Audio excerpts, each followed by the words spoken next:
selebrasyon ng Buwan ng Wika na may temang Paglinang sa Filipino at Katutubong Wika, makasaysayan sa pagkakaisa ng bansa. Ako po si Binibining Marian Isabel Bautista, kasama si Binibining Marie Charlene Buwan, ang inyong mga punong abala para sa programang ito. Tunay nang napakahalaga ng ating wika dahil ito ang ating pagkakakilanlan at tulay ng pagkakaunawaan. Upang formal na simula ng ating programa, tayo po ay tumayo. Ay, magandang araw po sa ating lahat, lalo na po sa ating mga masisipag na mag-aaral, sabay tang 1 at 2, at syempre sa ating mga magulang na naglaan ng oras para sa kanilang mga anak.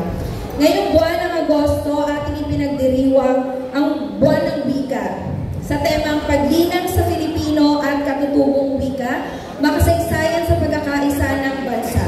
Mga awitin, tula, kwento at sayaw na nagpapakita ng galing ng isang batang Pilipino. Sa mga munting tinig nyo sa inyong mga tula at kwento, makikita namin buhay na buhay ang ating wika at kultura. Kayo ang susunod na tagapangalaga ng ating bayan at nagsisimula ito sa pagmamahal sa ating wika. Magsama-sama tayo sa isang makulay, masigla at makasaysayang pagdiriwang ng Buwan ng Wika. Mabuhay ang wikang Filipino! Mabuhay ang mga batang Pilipino! Muli, maligayang Buwan ng Wika po sa ating lahat. Tunay nga ang ating katutubong wika ay yaman ng ating bansa at simbolo ng pagkakaisa. Ngayon naman po, atin pong ipakilala ang mga kagalang-galang na hurado na siyang magbibigay ng patas at makatarungang paghatol sa ating patimpalak. Unahin po natin si Binibining Genesis Lobrera, gurong tagapayo ng unang baita.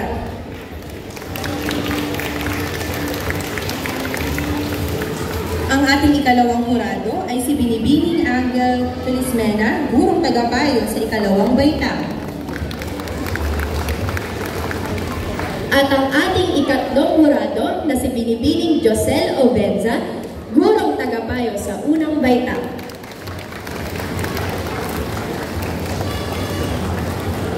Bigyan po natin sila ng isang masigabong palakpakan. Kanilang galing at talento. Sa Bayang Pag-awi, sa kategoryang ito ay magkakaroon ng gawad espesyal para sa pinakamahusay na seksyon sa pag-awi. Sila ay bibigyan ng grado ayon sa mga sumusunod na pamantayan. Aspekto, maayos ang pagkakakanta ng melodya, 30%, nasa angkop na beat o tempo at sabay-sabay, 25%, naiintindihan ng tagapakinig ang bawat salita at may gustong diin at paghinga, 25%, ang presentasyon ay nagpakita ng malinaw na mensahe at tema, 20%, na may kabuuang 100%. Para sa pagpapatuloy ng ating programa, tinatawagan ang unang baitang Pangkat Maria Cristina Falls. Bigyan po natin sila ng isang masigabong palakpakan.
Bigyan po natin sila ng isang masigabong palakpakan.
na sina Catriona Ava Enriquez at si Clifford Lucas Las Marinas mula sa Maria Cristina Corps.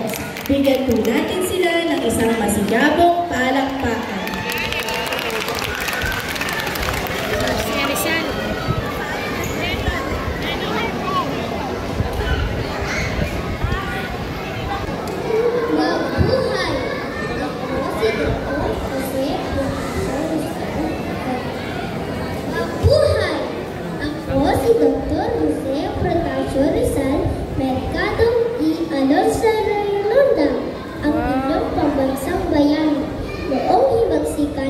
Hindi espada ang aking sandata, kundi isang pluma. At ngayong buwan ng wika, lagi natin tandaan na ang taong hindi marunong magmahal sa sariling wika ay higit pa sa malansang isda. Ako po si Clifford Lucas Las Marias, nasa unang baitang Maria Cristina. Maraming po salamat. Dylan Z. Valencia at Zoe Martisha Sapar mula sa Pagsanhan Falls. Bigyan po natin sila ng isang masigabong palakpakan. Dylan Z. Valencia mula sa Grade 1 Pagsanhan Falls. Magandang araw sa inyong lahat. Ako po si Dr. Jose Protasio. Isa akong Pilipinong manunulat ang gagamit at higit sa lahat ng kabayan. Sa pamamagitan sa aking mga akdang, pamumutas at LVP, aking inilantan, katiwalian, at pagmamalupit ng mga dayuhan na nanakot. Pinili ang lahas aming wala ang edukasyon. At panulat ay sandatang kaya magpabago ng bayan. Buhay ko nga ng kapalit, buong puso ko iniara ito para sa kalayaan ng ating inang bayan. Maraming salamat po.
Itawagin ay ating ika-4 po na pagtatanghal na sina Zin Asher A. Martinada at Isabella Kili ng Lansang mula sa Mount Halcon. Bigyan po natin sila ng isang masigabong palakpakan.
Walang himala ang Himalaya na sa puso ng tao, sa puso nating lahat. Nakikilala niyo ba ako? Ako ay sumigasayad sa husay sa pag-awit at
tauhan ng inyong napili o karakter ng inyong napili.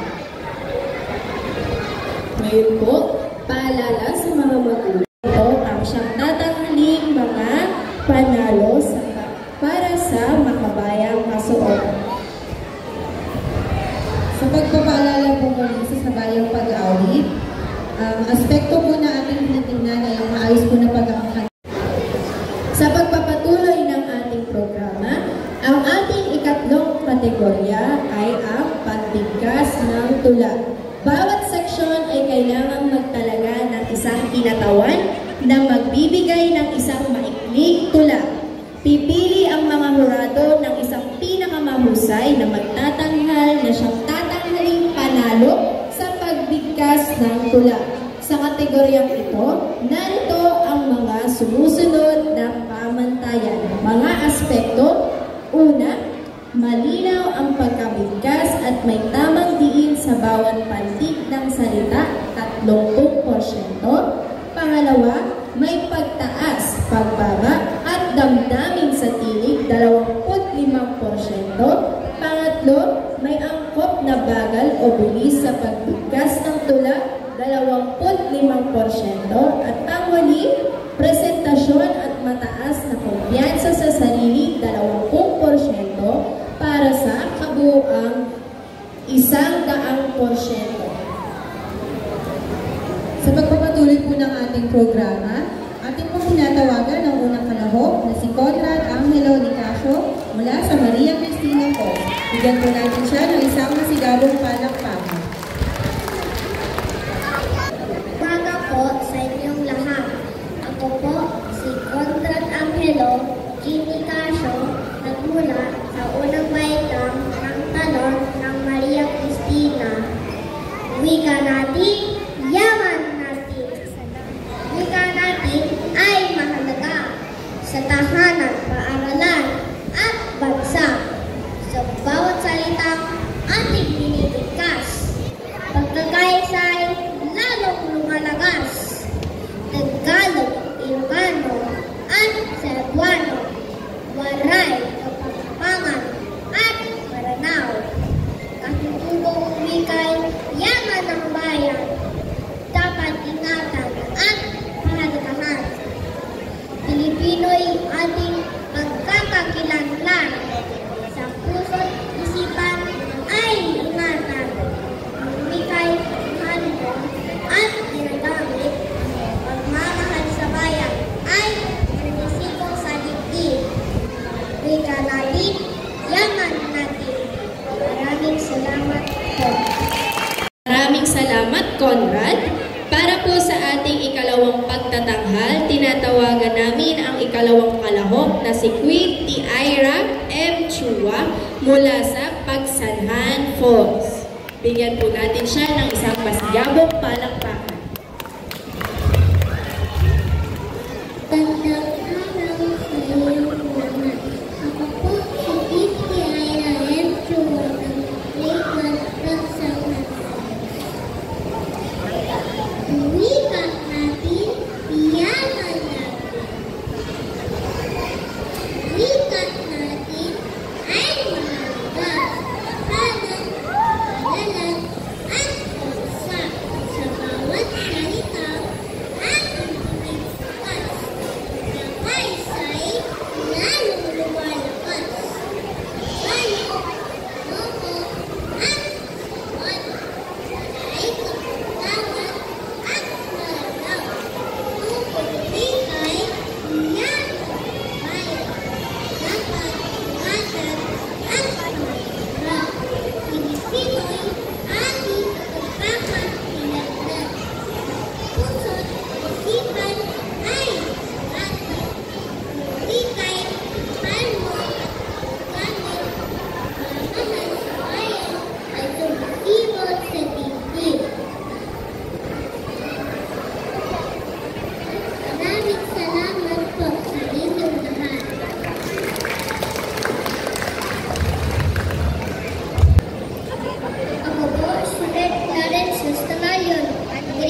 pinagmulan. Sana'y nalilito ba't daw ako nagkaganito? Kung ano ang dahilan, ako lang ang nakakaalam.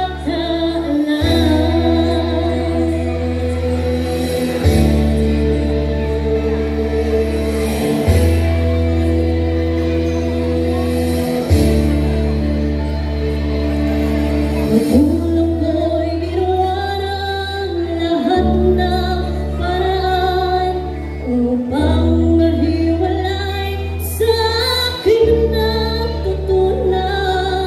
Subalit iniwan ko ang ibinigay na karamihan. Kung ano ang dahilan, ako lang ang nakakaalam.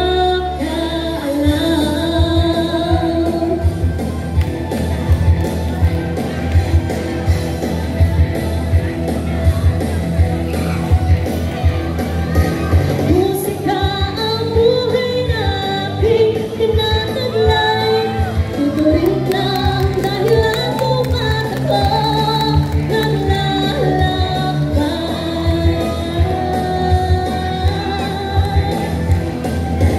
Musika ang buhay na aking tinataglay. Tuturin lang dahilan kung bakit ako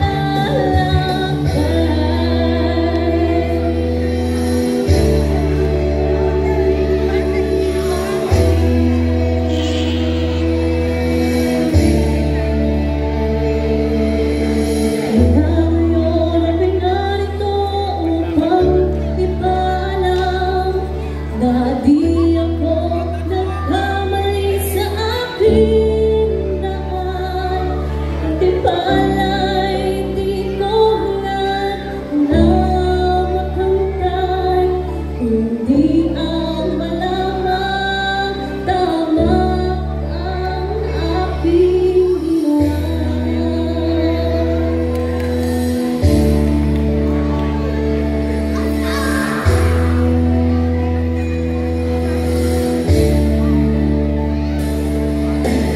Musika ang buhay na aking tinataglay. Tuturin lang dahilan kung bakit ako naglalakbay.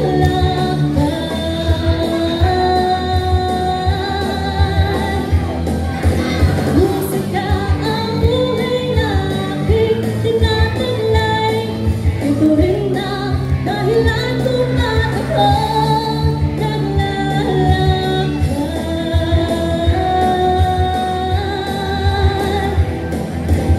Musika ang buhay na aking tinataglay.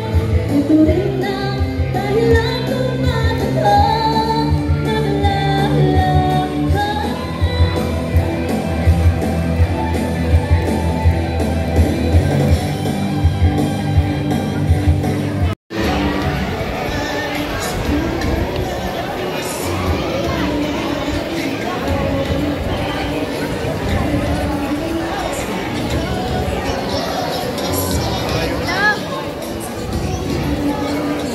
Tipiko ng pagkilala sa mga nagkamit ng pagkapanalo sa ating mga patimpalak. Umpisahan natin sa paggawad ng parangal sa mga nagwagi sa pag-awit. Para po sa ikalawang karangalan, aking tinatawag ang baitang una, Pangkat Pagsanhan Force. Bigyan natin sila ng isang masigabong palakpakan.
tinatawagan lahat ng mga kaloob sa makabayang kasuotan.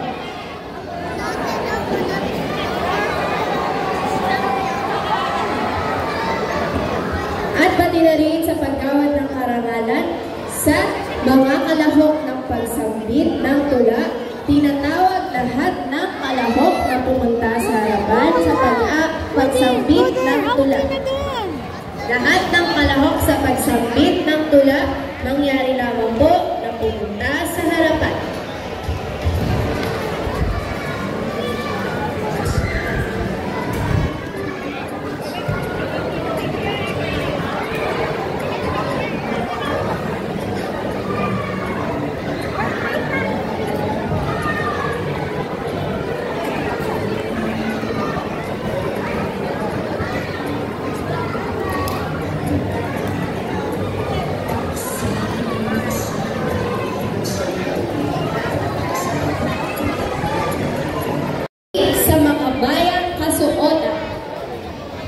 Para po sa ikalawang karangalan,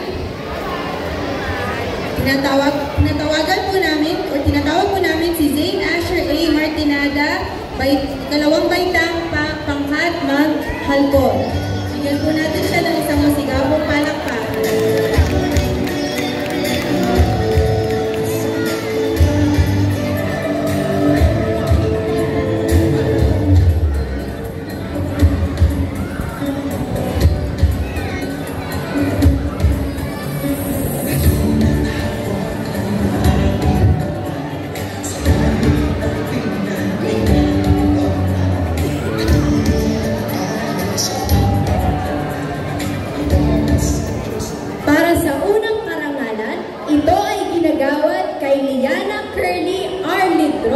Mula sa unang baitang pangkat Tinago Falls.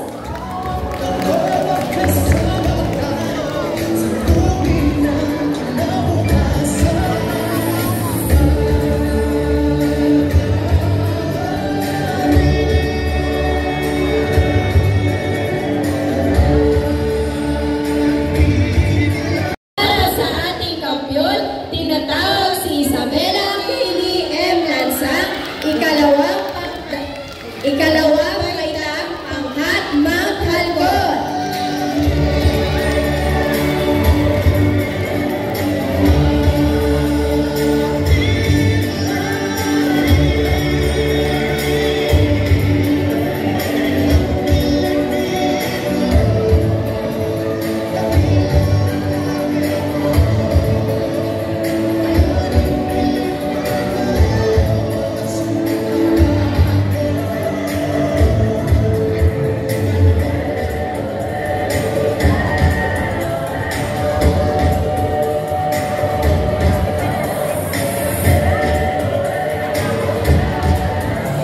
Ngayon naman, para sa pagkilala ng mga nanalong kalahok sa pagsambit ng tula.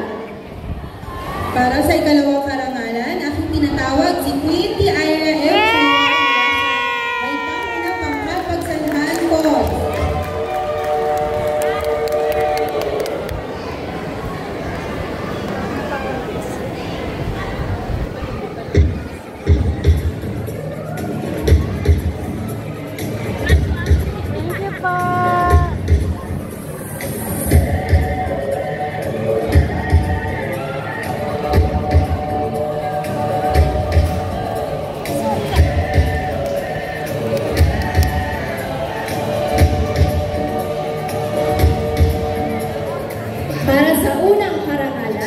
Tinatawag si Mark Cody S. Maaspak, ikalawang baitang pangkat Mount Halcon.